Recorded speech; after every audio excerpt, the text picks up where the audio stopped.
Some women look incredibly strong. They handle everything alone. They don't cry easily. They don't ask for help. People admire them. They say things like, "Wow, she's so independent. She doesn't need anyone. She's emotionally strong." But what if I told you, sometimes that strength is not strength at all. Sometimes it's survival mode. And many women don't even realize they have been living like this for years. Let me ask you something. Do you often say things like, "I'm fine," even when you're not? Do you tell yourself, "I can handle it myself," even when you're exhausted? Do you feel uncomfortable when someone gets emotionally close? Or maybe, when life becomes calm, you feel strangely anxious. If some of this sounds familiar, you might not be difficult. You might not be cold. You might simply be a woman whose nervous system learned to survive. A woman living in survival mode doesn't always look broken. In fact, she often looks impressive. She works hard. She handles pressure. She solves problems quickly.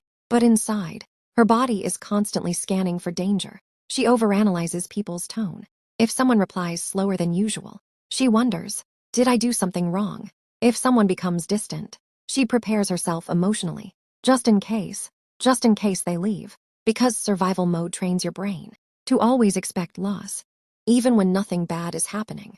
And slowly, this survival pattern starts shaping her entire personality. Imagine a little girl. Maybe she grew up in a home where emotions were unpredictable. Maybe love felt inconsistent. Maybe she learned very early that depending on others was not always safe. So her brain did something very intelligent. It built armor. She became independent. She stopped asking for help. She became the strong one.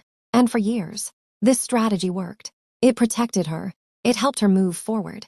But something strange begins to happen. When she becomes an adult, the armor that once protected her starts protecting her from the very things she actually wants: love, peace, connection. Here's the painful twist. Many women in survival mode don't think anything is wrong. They simply believe, this is my personality.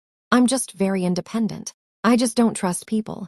I just don't like being vulnerable. But sometimes, what we call personality is actually trauma adaptation. Your brain didn't design these behaviors to make you happy. It designed them to keep you safe. And safety is very different from peace. So how does a woman in survival mode often behave? She may say, "I'm fine," but she is not. She may say, "I don't care," but she cares deeply. She might tell people, "I don't need help," but the truth is, she never learned how to receive help safely. In relationships, she may push people away first, not because she wants to lose them, but because losing them later would hurt more. Her brain is trying to control the outcome. Survival mode also appears in daily life. She works constantly. Rest makes her feel guilty. She struggles to sleep. Her body lives in low-grade fight or flight. From the outside, she may look successful, but inside, she is always bracing for impact. Now here's the part that many women need to hear. Survival mode is not a character flaw.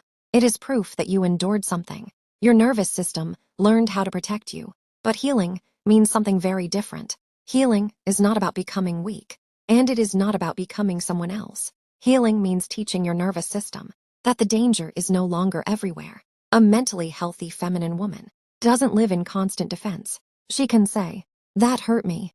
I need space. I need support." She can pause before reacting. She doesn't test love constantly. She doesn't chase emotional chaos. And most importantly, she allows life to become calm.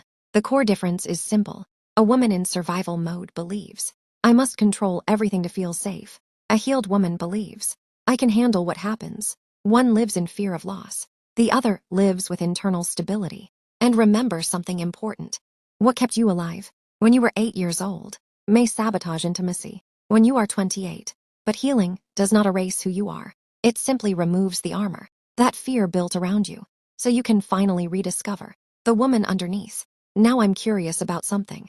Have you ever realized that what you thought was your personality was actually survival mode? Comment survival if this video helped you understand yourself better, or comment healing if you feel ready to start changing this pattern. And if you want to learn more about women's psychology, emotional healing, and feminine self-growth, subscribe to Kakuteji Women's Self-Growth, because the strongest women in the world are not the ones who survive forever. They are the ones who eventually allow themselves to live